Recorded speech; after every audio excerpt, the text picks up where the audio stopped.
Hi, I'm Ed Sperling. I'm the editor-in-chief of Semiconductor Engineering. I'm over at OneSpin with Muhammed Haque, who's going to talk today about FPGAs and how you make sure that they actually work the way you plan them to. So Muhammed, what can go wrong with an FPGA design? So with the FPGA design flow, we see an increased amount of automation going into it, and with the resource limitations that the FPGA has as compared to ASICs, the synthesis tool has to be very smart with the optimizations that it applies. Nowadays, we see a very detailed flow going down from the initial RTL into structural net lists and then being laid out onto what the FPGA actually looks like, and then finally being written into a bit stream that's being written into the devices. The problem with this flow is that we see that there might be an error being introduced at some point by these automation tools. And the FPGAs are getting just as complicated as the ASICs, right? I mean, we're still seeing these things moving down to the most advanced nodes. Yes, as we move on further down, we see FPGAs growing to the size that they are being utilized in automotive devices, communication systems, and so on and so forth. So their complexity is just as high as smaller ASICs, but right now we're going to have to look at the flows that we have in place. So we have verification that replicates what we're doing in ASIC as well. Why don't you draw this out for us? Sure. What are we looking at here? So here's a typical flow of how the RTL goes through these various stages down into the device itself.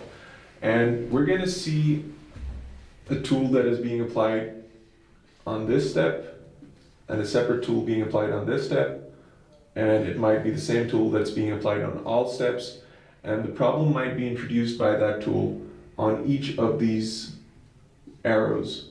So the introduction of these problems needs to be focused down on so that we don't have an entire loop to go back into and debug when we do find an error in the device when we have the hardware in the loop, so to say. So really the goal here is correct by construction on the FPGA.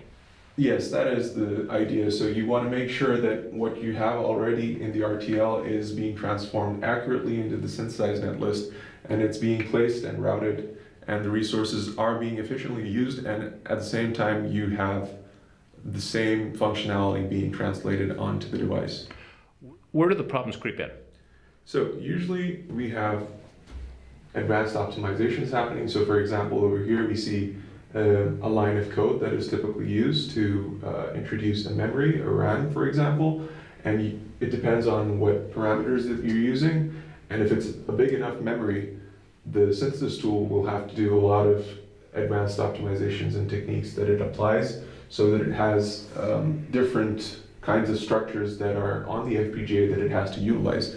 So it can divide this memory up into different blocks of memory, or it can write that into individual lookup tables that it transforms into memory elements, and so on and so forth. So there's a lot of things that might go wrong in this transformation step.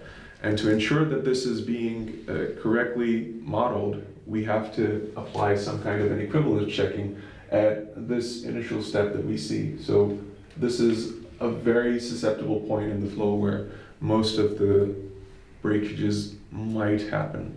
One of the things about an FPGA is you typically put these in because you're making a lot of changes. It makes it easier to adapt to changing protocols, to changing standards, and also to, if you're not sure what it's actually going to look like and what's going to work in the marketplace. What happens when you start changing things around, which is really what the idea behind an FPGA is? So that would be the idea of having your RTL design functionally verified beforehand so that it does according to what it used to do. We do have something of a concept that is RTL to RTL equivalence checking, so that you ensure that the original RTL that you did have is the same as the RTL that you have after these transformations that you've applied. That would be a simpler step if you were to assume that there aren't any functional changes that you're assuming due to these standard or protocol changes that you've applied to your design. Where does sequential fit into this? So we have two domains that we're talking about. We're talking about combinational equivalence checking and we're talking about sequential equivalence checking. When we speak of combinational equivalence checking, that's basically to say that at each sequential element, you have to make sure that the function that is being assigned at that signal is the same in both designs. So, for example, in this part of the design, you can see that you can essentially point out that these points have an exact mapping between the two designs.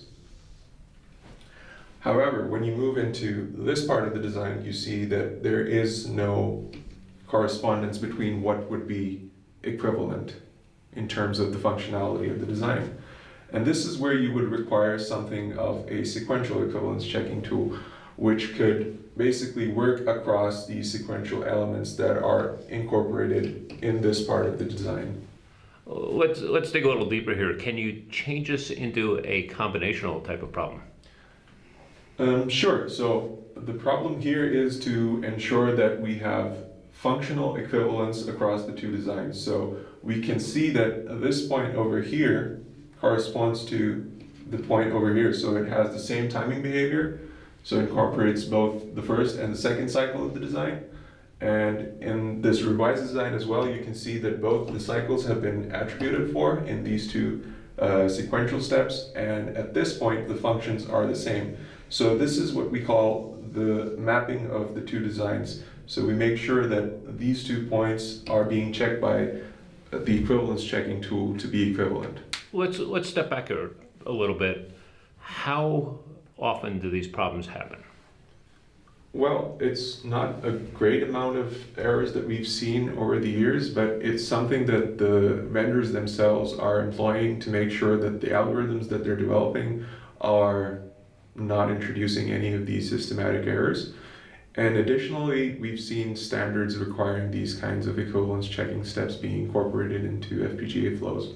So it's not a matter of whether the design will have an error, but it's just a matter of making sure that you have exhaustively proven that the designs do not have any introduction of functional errors.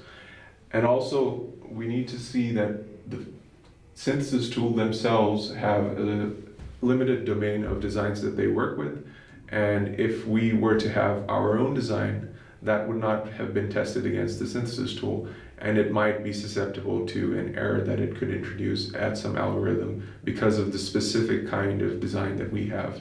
So it's a corner case that the algorithm has not been tested against. And so we need to make sure that each of the design that we put out on the FPGA has been checked through some formal equivalence checking tool. Muhammed, Haque, thank you for a great explanation. Thank you for the time.